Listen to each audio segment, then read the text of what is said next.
I thought through two we were really good. I understand that when you got a 2-goal lead, you know what? It was a good game. We played well and well enough straight through. Here I was never introduced a negative. We played a hell of a game today. Our gap was good. And they played hard and they battled on pucks, and they're in a playoff fight. So they played well. It was a good game to be good in, and you needed to be. When you guys came back from the break, you said that your depth was really going to get tested without Matthew Tkachuk in the lineup. Now the past 2 games, you've gotten goals from your fourth line, bottom pair defensemen, a couple of young guys. I mean, what do you think of how they've handled it so far? Very, very well. This block after the break, and it's a little bit unusual this year because there's so many teams in the playoffs, certainly in the East.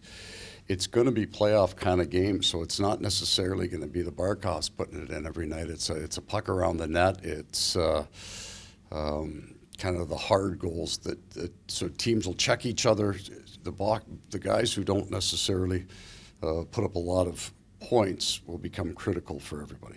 Paul, to that end, you've had 12 goals since the break, and they've come from 11 different guys. Yeah. And it has been the Barkov, the Reinhardts, and obviously not Matthew. How important is that everybody's gotten a feel of what it's going to take?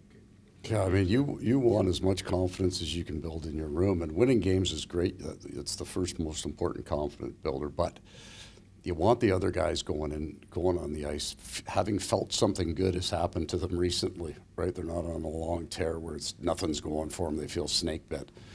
So spread it around as much as we possibly can. What did you think of Mr. Lomberg's lap? That was wonderful. You know what? We don't live in that idea of winning the Stanley Cup. So the last time I saw something on a program prepping for our last game because it was Edmonton, and then you're standing behind the bench the next time you see a guy lift the Stanley Cup, and you just haven't seen it that much. So you get a big smile on your face because you remember that, and then happy to have him back. He was really important to our team and to building the fan base here, being a guy that people identified with, and then the big smile, right? He's got this big smile on his face. Yeah, he was great for us. And the curtain call, skating out the center. Well, he was grabbing a Sharpie there. I thought he was going to go sign a few. But he had a connection with these fans for sure, and it was well earned. And looking at you in the second when Rodrigues scores that goal, after all the things that went on in that second, you just dominate that period, and it's 1-0. Right. Just how relieved was it to make it 2-0 going into the I felt it was right. Like if we had, even if in a game like that they come back and bang a couple in on you and you lose the game 2-1, if our third period would have looked like the first two, you would say that you just walk away from the game. He made some great saves. Got a couple that just we weren't very fortunate around the net on a couple, but our game was right tonight, so we'll take it for what it was and move on. You've told us you've told us many times that you are not a goaltending expert. I am not. Sergei does not see the puck for very long stretches, and we've seen him do this a number of times, and he somehow stays sharp when he has nothing going on at his end of the ice. Yeah. Is there a trick to that, or is that just Sergei? No, it's more I wouldn't use the word trick. There's experience and professionalism that goes to that. So when you have a goalie, and we'll say in general terms, that goes long stretches, you do get that bad feeling behind the bench. It's going to be a break, but I don't with Sergei.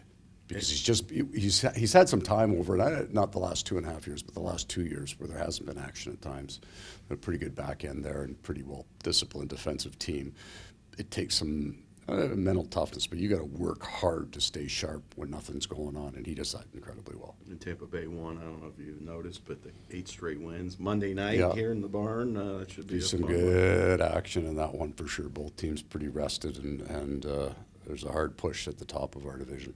Mackie Samoskevich has 2 goals since the break, and another one that 2.5. Yeah. Yeah.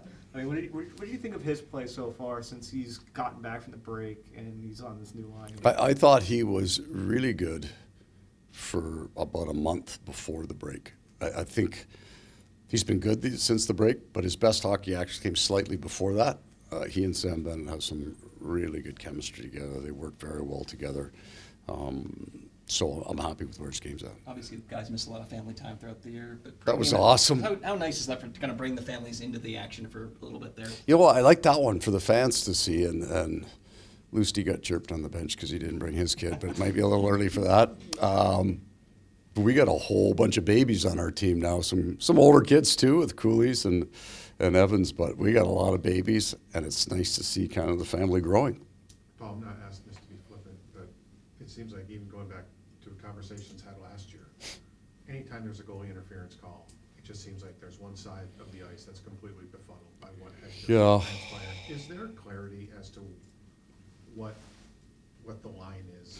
I think there is. I think it's actually stronger now. I thought it was fairly loose.